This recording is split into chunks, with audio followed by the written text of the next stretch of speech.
எப்படிப்பட்ட சக்தி வாய்ந்த ஊரா கும்பகோணம்? பூமியோட முக்கிய சக்தியே இங்குதான் இருக்கு. தமிழ்நாட்டின் தஞ்சாவூர் மாவட்டத்தில் அமைந்திருக்கும் கும்பகோணம் பற்றி அறியாத நபர்களே இருக்க மாட்டார்கள். கும்பகோணம் ஒரு கோயில் நகரமாக திகழ்ந்து வருகிறது.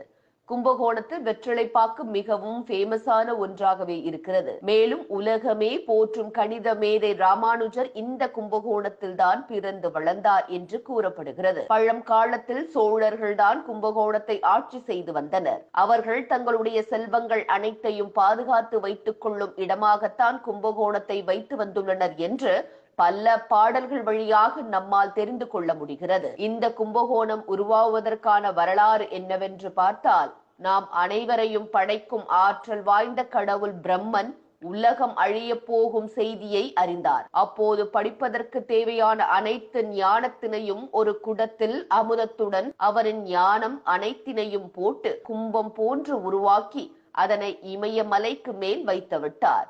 ஆனால் உலகம் அழியும் போது ஏற்பட்ட சுனாமியின் போது இமயமலையின் மேல் இந்த கும்பம் தண்ணீரில் அடித்துவிட்டு ஒரு இடத்தில் போய் ஐக்கியமாகிறது. அந்த கும்பத்தினை நோக்கி சிவபெருமான் ஒரு வில்லம்பினை எய்கிறார். மேலும் அந்த இடத்தில் ஒரு சிவலிங்கத்தினை உருவாக்கி அந்த லிங்கத்தில் அவரும் ஐக்கியமாகி விடுகிறார். இவ்வாறு அந்த குடம் என்று அழைக்கப்பட்ட கும்பம் அங்கு சென்று விழுந்ததால் அந்த இடம்தான் கும்பகோணம் என்று அழைக்கப்படுகிறது. இத்தகைய அதிசய நிறைந்த கும்பகோணத்தில் தான் நவக்கிரகங்கள் நிறைந்த கோயிலும் அமைந்திருக்கிறது. அது குறித்த வீடியோ தற்போது இணையத்தில் வைரலாகி வருகிறது. தமிழ்நாட்டில் மிகவும் அதிகமான கோயில்களை கொண்ட ஊர் எது தெரியுமா? மிகவும் அதிகமான கோயில்கள் நிறைந்த ஊர் என்றாலே அது கும்பகோணம் தான். கும்பகோணத்தை சுற்றிதான் அனைத்து நவக்கிரகங்களின் கோயில்களிலும் அமைந்திருக்கிறது. இதன் காரணம் என்னவென்று பார்த்தால், சூரியனின் வெளிச்சமானது பூமி கடிகாரத்தை போன்று சுற்றி கொண்டிருந்தாலும் கூட சூரியனின் கதிர்கள் பூமியின் மீது விழுகிறது.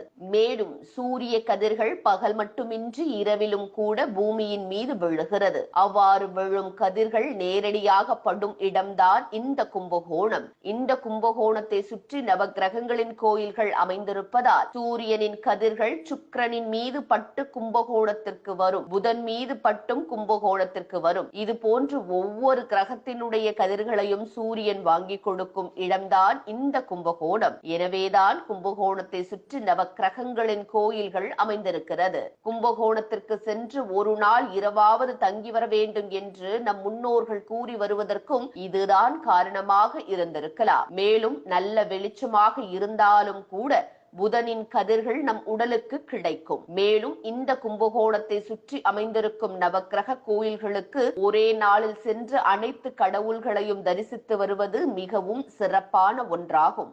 அவ்வாறு ஒரே நாளில் நவக்கிரகங்களை தரிசனம் செய்தால் அவர்களின் வாழ்வில் உள்ள கஷ்டங்கள் அனைத்தும் சரியாகி மகிழ்ச்சியாக இருப்பார்கள் என்று கூறப்படுகிறது. இவ்வாறு அந்த வீடியோவில் அவர் கூறியிருக்கிறார்.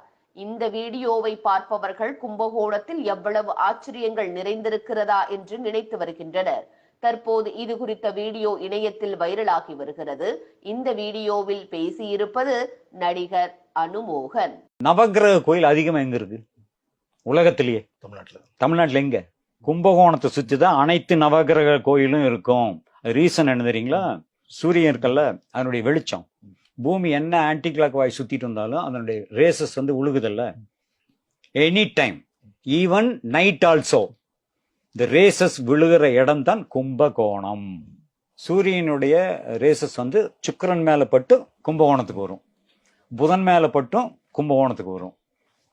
ஒவ்வொரு கிரகத்துடைய ரேசஸ் சூரியன் வாங்கி கொடுக்கிற இடம் தான் கும்பகோணம். அதாவது சுத்தி நவகிரகங்கள் அங்க இருக்கு. அதனாலதான் இரவிலும் கூட அங்க போய் தங்கி வரணும்பாங்க.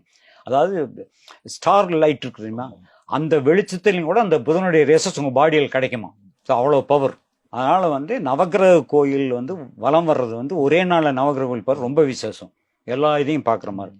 அது நிறைய பேருக்கு தெரியுதோ தெரியலையோ, நான் படிச்சு தெரிஞ்சுக்கிட்டது